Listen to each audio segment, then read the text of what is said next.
만약 가글하는 것이 번거로우시다면 간단히 아침에 일어나 침을 뱉는 것만으로도 큰 건강 효과를 볼 수 있습니다. 또한 아침에는 뜨겁거나 차가운 물 대신 미지근한 물을 마시는 것이 중요합니다. 잠에서 깨어나 맑은 정신을 유지하고 갈증을 해소하고자 시원한 물을 드시는 분들이 계시겠지만 이는 권장되지 않습니다. 아침에 차가운 물을 마시면 자율신경계에 부담을 줘 심장에 충격을 줄 수 있으며 혈액순환에도 오히려 방해가 될 수 있습니다. 이는 부정맥과 같은 심장 문제를 유발할 수 있습니다. 또한 차가운 음식을 드실 때 치아가 시리는 경험이 있으시다면 차가운 물도 같은 효과를 낼 수 있습니다. 갑작스럽게 차가운 물이 치아에 닿으면 치아와 잇몸에 큰 스트레스를 줄 수 있습니다. 이는 치아의 범랑질과 상아질이 팽창하면서 균열을 일으킬 위험이 있습니다. 따라서 양치할 때도 미지근한 물을 사용하는 것이 좋습니다. 치아 건강을 위해서는 아침에 미지근한 물을 마시는 것이 중요하며 이상적인 온도는 체온보다 약간 낮은 30도 정도의 물입니다. 차가운 또는 뜨거운 물을 마실 경우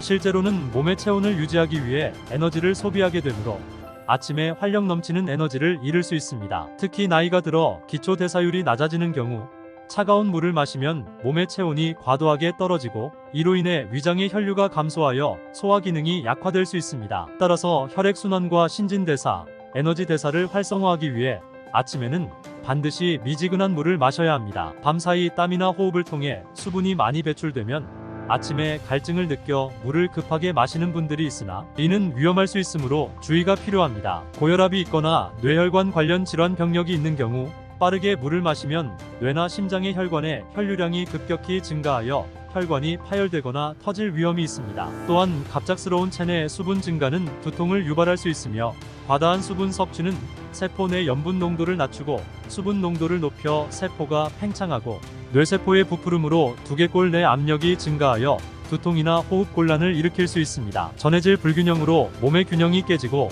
근육 경련도 발생할 수 있습니다. 그러므로 물은 한 번에 많이 마시지 말고 약 5분 정도의 시간을 들여 천천히 마시는 것이 안전합니다. 최근 장 건강이 뇌와 정신 건강, 치매 예방과 밀접한 관련이 있다는 연구 결과로 인해 장 건강에 대한 관심이 높아지고 있는데 장은 우리 몸에서 매우 중요한 역할을 합니다. 실제로 장 내에는 면역세포의 70%가 위치하고 있으며 다양한 호르몬을 생산하는 기관이기도 합니다. 따라서 장 건강은 전반적인 신체 건강에 매우 중요하며 행복 호르몬인 세로토닌의 90%가 장에서 분비된다는 사실은 특히 중요합니다. 아침 공복에 미지근한 물을 마시는 것은 장 건강에 좋은 습관이며 위와 대장 반사를 촉진하여 장 운동을 도와줍니다. 또한 유산균과 프로바이오틱스와 같은 제품의 효과를 극대화할 수 있습니다. 따라서 보약보다 먼저 아침에 미지근한 물 한 잔을 챙겨 마시는 것이 건강에 좋습니다. 많은 분들이 건강을 위해 얼마나 많은 물을 마셔야 하는지 궁금해하시는데 정확한 양은 그리 중요하지 않습니다. 목이 마를 때 적당량을 마시면 됩니다. 지나치게 많은 물을 마시는 것은